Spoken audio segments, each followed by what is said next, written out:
القرآن المجید ومن يشاقق الرسول من بعد ما تبين له الهدى ويتبع غير سبيل المؤمنين نوله ما تولى ونصله جهنم وساءت مصيرا۔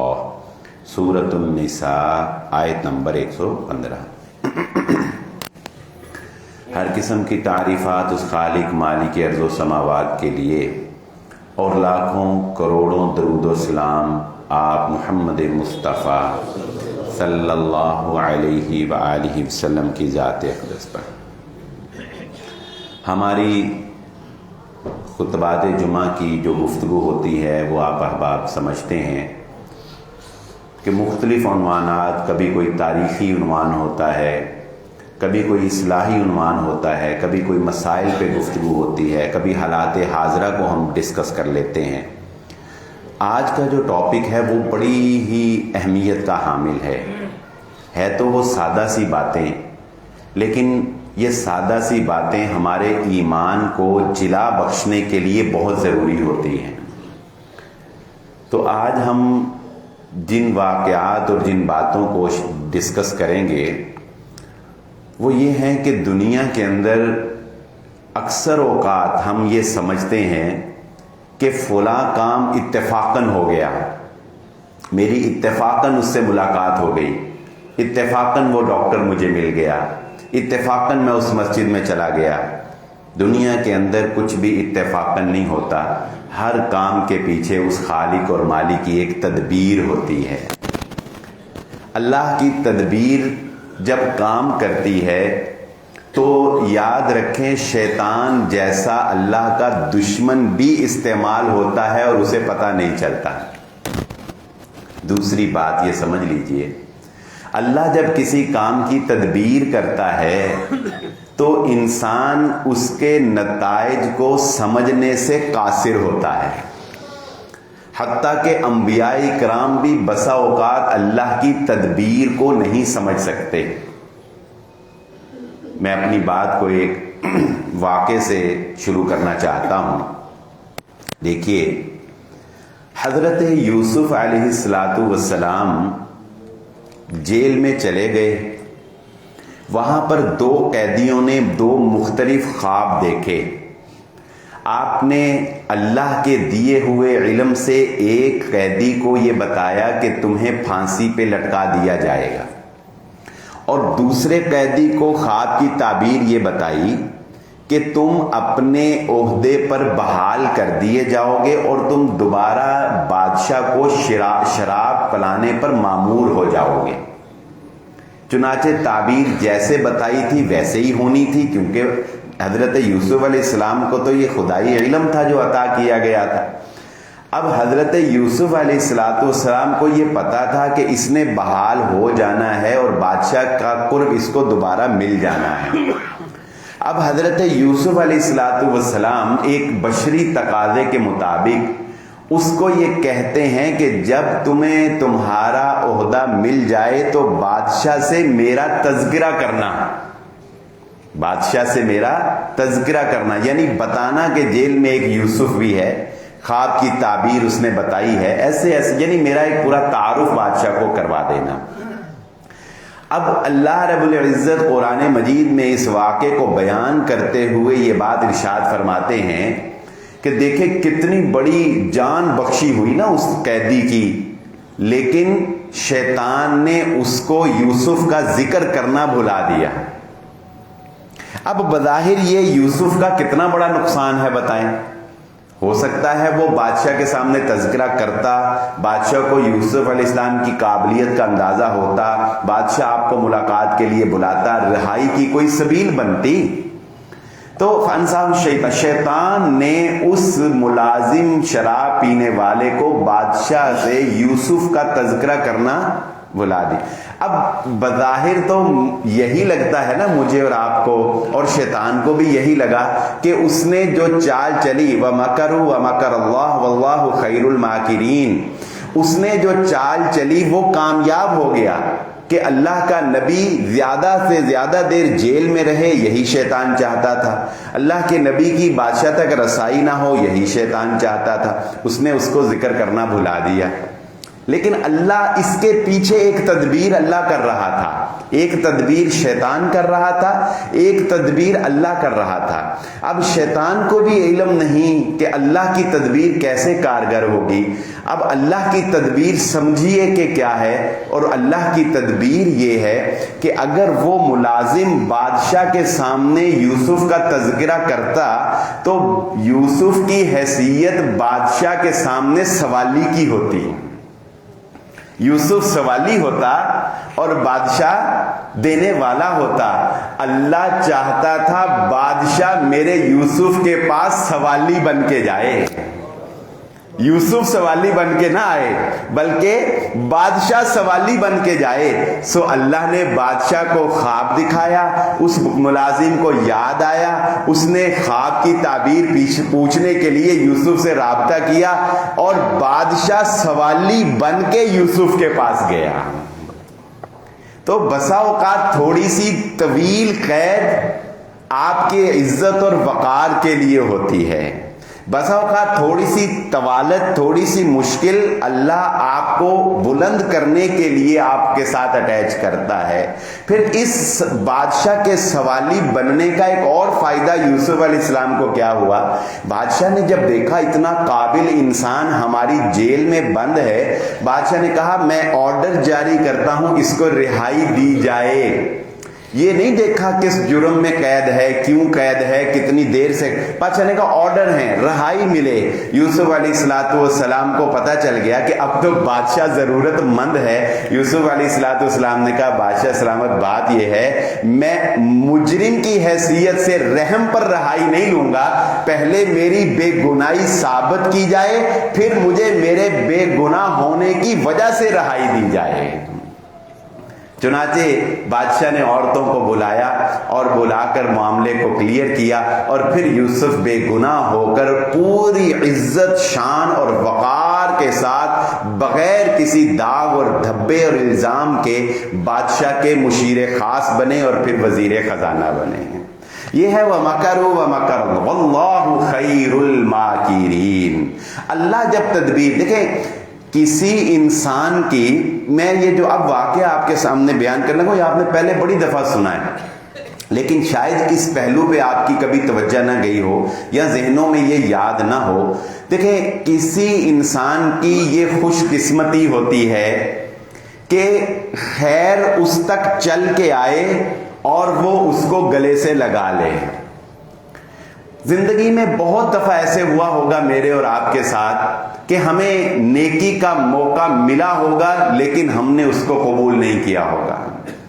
اور بسا اوقات ایسا بھی ہوا ہوگا کہ ہمیں سوچا بھی نہیں ہوگا کہ یہاں سے ہمیں بھلائی، خیر، پروفٹ، یہاں سکسیس ہمیں مل سکتی ہے، وہاں سے ہمیں خیر مل گئی ہوگی. انسان کی بدبختی اور بد نصیبی ہے کہ اللہ کا نبی خود چل کے طائف والوں کے پاس گیا اور جا کر خود کہا او اسلام قبول کر لو، دنیا پہ حکومت کرو گے. آج تمہارے پاس جو خود چل کے آیا ہے، کل دنیا اس کے پاس چل کے آئے گی، ترستی ہوئی آئے گی. لیکن طائف والوں کے پاس کائنات کا عظیم ترین انسان خود چل کے پہنچا. یہ ان کی بد نصیبی تھی کہ انہوں نے اس ہدایت کو قبول کرنے سے انکار کر دیا. اور نینوا کے علاقے، حضرت یونس علیہ السلام کے علاقے سے آئے ہوئے غلام نے جب نبی صلی اللہ علیہ وسلم کو باغ میں تشریف فرما دیکھا تو اس نے کہا ہائے کیسی قوم ہے، کاش کہ ان کو پتا ہوتا کائنات کا سب سے عظیم انسان آج اس باغ کے اندر موجود ہے، مگر وہ وہاں سے لہو لہان ہو کے آیا ہے. اچھا، اب اللہ کی تدبیر اس کے پیچھے کیا کر رہی تھی؟ اللہ کی تدبیر یہ کر رہی تھی کہ مدینے سے 6 بندے اتفاقاً انہیں نہیں پتا کہ مکہ میں کوئی نبی آیا ہے، انہیں نہیں پتا کہ مکہ میں کوئی خاتم الرسول آیا ہے، انہیں کچھ نہیں پتا. وہ تو 6 بندے اتفاقاً مکہ میں بیت اللہ کی زیارت کرنے کے لیے آئے اور اتفاقاً رسول اللہ صلی اللہ علیہ وآلہ وسلم سے ملاقات ہو گئی. اور دیکھیں یہ کتنا بڑا اتفاق تھا کہ ہمیشہ کے لیے کائنات کے امام کو اپنے ساتھ لے گئے. ایک اتفاق نے نبی صلی اللہ علیہ وآلہ وسلم کو مدینے والا بنا دیا، اور جن کے پاس خود چل کے گئے تھے انہوں نے ماننے سے انکار کر دیا. اللہ رب العزت قرآن مجید میں یہ بات ارشاد فرماتے ہیں جو میں نے آپ کے سامنے آیت پڑھی، سورۃ النساء کی آیت نمبر 115.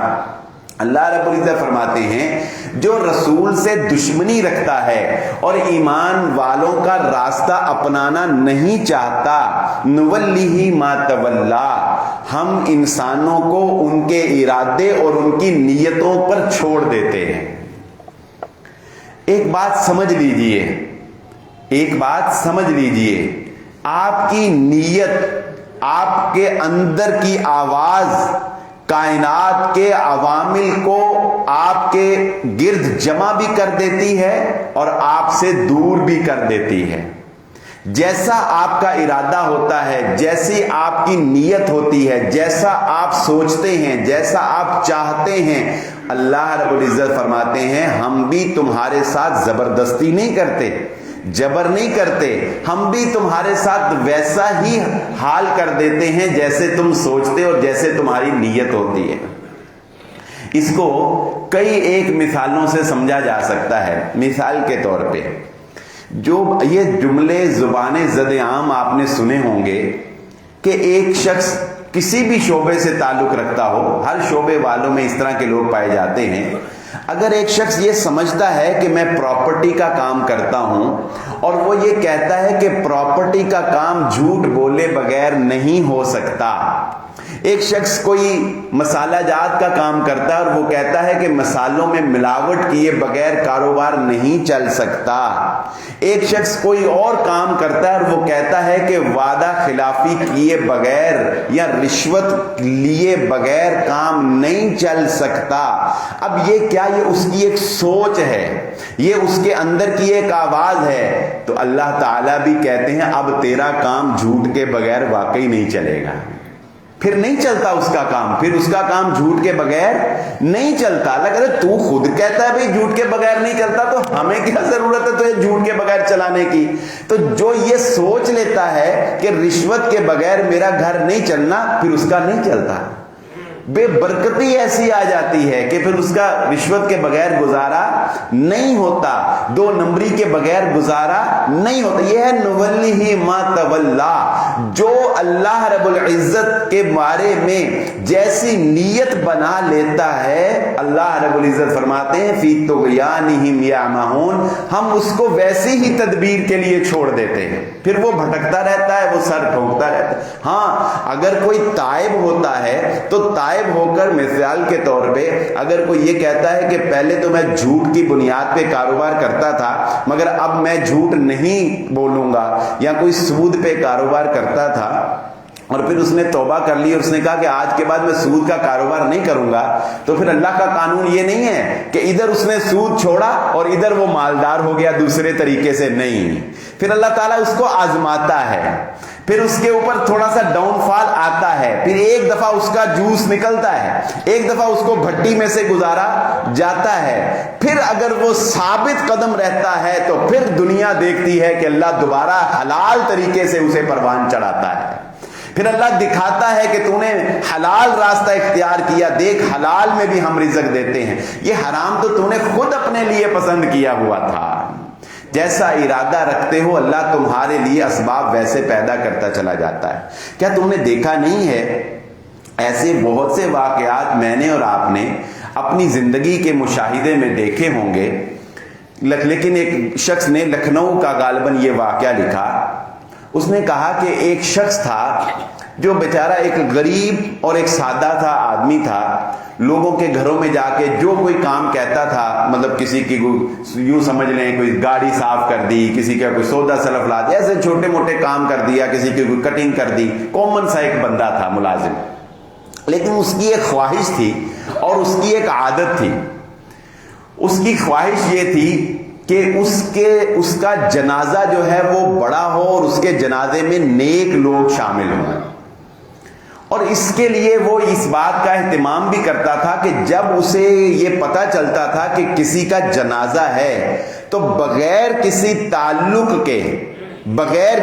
تعلق کے وہ لوگوں کے جنازے پڑھتا تھا، بغیر کسی تعلق کے.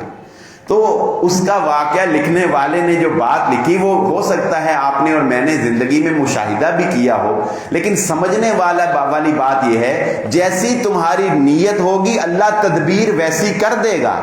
کائنات تمہارے لیے ویسے ہی عوامل پیدا کرنا شروع کر دے گی، ویسے بندے تمہیں ملنے شروع ہو جائیں گے، ویسے ہی فضائیں چلنی شروع ہو جائیں گی. تو وہ کہتے ہیں کہ جس دن اس کی موت ہوئی اسی دن اس کے پڑوس میں ایک بہت بڑے عالم دین کی موت ہوئی، اور اس عالم دین کا جنازہ پڑھنے کے لیے ہزاروں علماء تشریف لائے. اور جب اس عالم کا جنازہ ختم ہوا تو ایک صدا لگانے والے نے صدا لگائی، لوگوں ابھی مت جانا، ایک اور جنازہ بھی موجود ہے، وہ جنازہ پڑھ کے تم نے جانا ہے. اب اگر میں ایک غریب آدمی، ایک سادہ آدمی کے جنازے میں شاید 10 بندے ہوتے، 12 15 یا 100 200 بندہ بھی ہوتا تو وہ سارے نیکوکار علماء علم والے تو نہ ہوتے. لیکن اس کے جنازے کو ایک عالم کے جنازے سے جوڑ کر اللہ رب العزت نے اس کی نیت، اس کی خواہش اور اس کے دل میں پائے جانے والے اس ارادے کو پورا کیا. یہ اللہ کی تدبیر ہے، یہ اتفاق نہیں ہوتا. یہ اتفاق نہیں ہوتا کہ ہم کہتے ہیں یار اتفاقاً یہ کام ہو گیا. یہ اتفاق نہیں ہوتا، یہ اللہ رب العزت کی تدبیر ہوتی ہے کہ جیسے اللہ رب العزت اپنے بندے کو عطا کرنا چاہتا ہے اسباب ویسے ویسے بنتے چلے جاتے ہیں. دیکھنا فرعون کتنا ذہین اور کتنا طاقتور تھا. کہتے ہیں کہ اس کو کسی نجومی نے یہ بتایا تھا کہ تیری سلطنت میں بنی اسرائیل کا ایک بچہ پیدا ہوگا جو تیری سلطنت کو تباہ و برباد کر دے گا.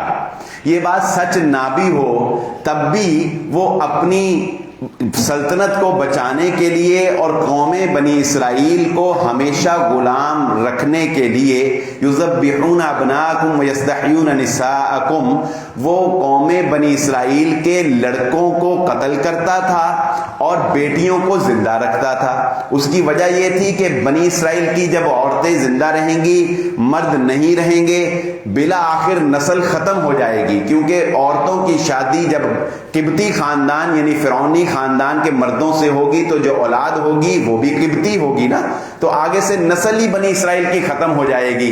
تو وہ اتنے شد و مد کے ساتھ نگرانی کرتا، پہرے دیتا اور بچوں کو قتل کرتا.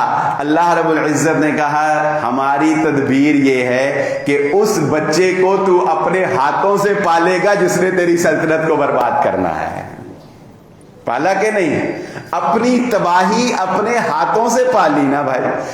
ان بچوں کو قتل کرتا رہا جنہوں نے اس کو نقصان نہیں پہنچانا تھا، ان بچوں کو مارتا رہا. اور جس بچے نے اس کی سلطنت تباہ کرنی تھی اس بچے کو خود فرعون نے یہ سمجھ کر، حضرت آسیہ نے فرعون کو کہا اس بچے کو قتل نہ کرو، ہم اس کو پالیں گے اور عین ممکن ہے کہ یہ بڑا ہو کر ہماری اولاد کا کام کرے، ہم اس کو لے پالک بچہ بنا لیں.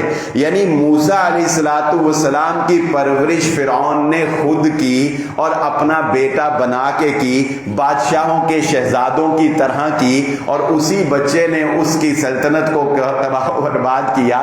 اللہ رب العزت یہ بتانا چاہتے ہیں اے انسانوں، جو تم چاہو گے وہ نہیں ہوگا، جو اللہ چاہے گا وہ ہوگا.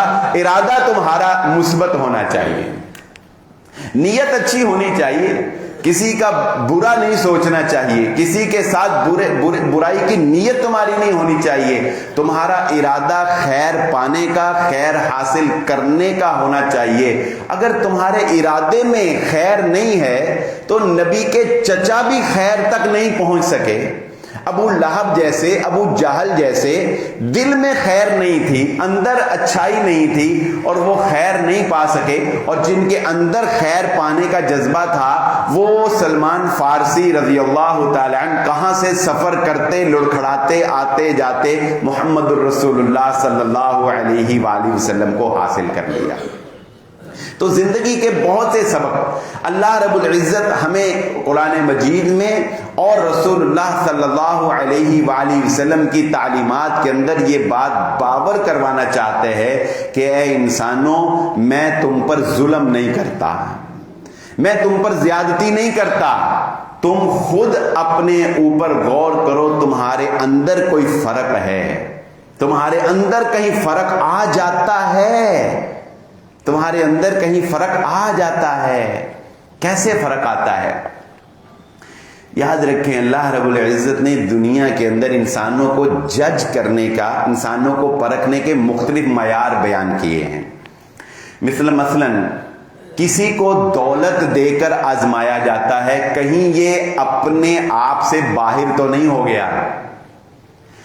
کسی کو حضرت ایوب علیہ السلام کو تکلیف دے کر آزمایا جاتا ہے، یہ صبر تو کرتا ہے یا نہیں کرتا۔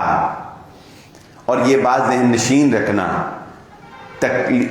جو علماء کرام محدثین امام احمد ابن حنبل جیسے رحمہ اللہ تعالی، انہوں نے بھی یہ بات لکھی ہے، اللہ تعالیٰ سے مانگنی ہمیشہ عافیت چاہیے، اللہ تعالیٰ ہم سب کو عافیت عطا فرمائے۔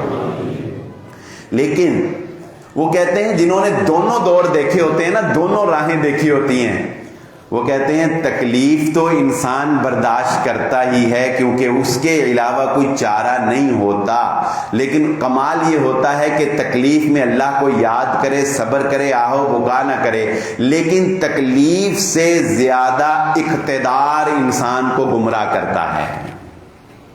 کسی انسان کے کردار، کسی انسان کی پرکھ جب اللہ رب العزت اقتدار سے کرتا ہے، طاقت سے کرتا ہے، تب پتہ چلتا ہے کہ اس کے اندر کتنا کوئی انسانیت پن ہے، کتنا کوئی ظرف ہے۔ اقتدار میں آنے کے بعد بڑے بڑے عاجزی والے، بڑے بڑے انکساری والے فرعون بن جاتے ہیں جب ان کے پاس مال، اقتدار، پروٹوکول کا نشہ آتا ہے۔ محمد الرسول اللہ صلی اللہ علیہ وآلہ وسلم کا کمال یہ تھا کہ اللہ رب العزت نے مکے کی وہ تکلیف بھری زندگی دی، اس میں بھی صبر کیا، اور جب اپنے ہی نکالنے والوں پر فاتحانہ مکہ میں داخل ہوئے تو اس وقت بھی گردن عاجزی سے جھکی ہوئی تھی، گردن عاجزی سے جھکی ہوئی، نیت میں فرق نہیں آیا۔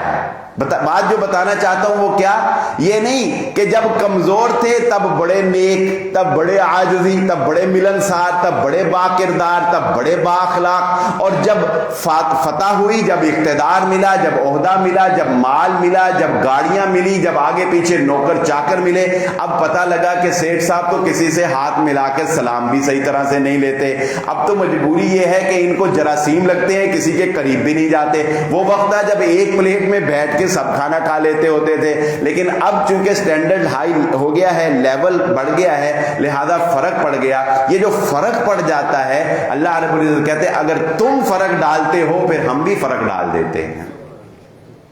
جب تم حضرت عمر بن خطاب رضی اللہ تعالیٰ عنہ جیسی شخصیت فرماتی ہیں، اور شیخ ابن عثیمین رحمہ اللہ تعالیٰ فرماتے ہیں، حضرت عمر کی تو ہم کیا بات کریں، ہم سمجھتے ہیں کہ شاید وہ تو چلو کوئی انسان ہی اور تھے، کوئی مخلوق ہی اور تھی، مگر شیخ ابن عثیمین، یہ سعودی عرب کے مفتی ہیں، جو نہیں جانتے ان کے لیے بتا رہا ہوں، یہ سعودی عرب کے مفتی ہیں، انہوں نے دونوں حال دیکھے ہیں، انہوں نے دونوں حال دیکھے ہیں۔ وہ کہتے ہیں ہم نے وہ حج بھی دیکھا ہے، ہم نے وہ سفر بھی دیکھا ہے جب گدوں پر، اونٹوں پر اور گھوڑوں پر بیٹھ کے حج ہوتا تھا، ہم نے وہ حج اور وہ بیت اللہ بھی دیکھا ہے جب دیواریں کچی ہوتی تھیں اور فرش پکے نہیں ہوتے تھے، جب سڑکوں پر دھول ہمارے اوپر گرا کرتی تھی اور ہمارے بال پراگندہ حال ہو جایا کرتے تھے۔ وہ کہتے ہیں ہم نے وہ وقت بھی دیکھا ہے، اور وہ کہتے ہیں کہ ہم نے یہ وقت بھی دیکھا ہے کہ آج ایئر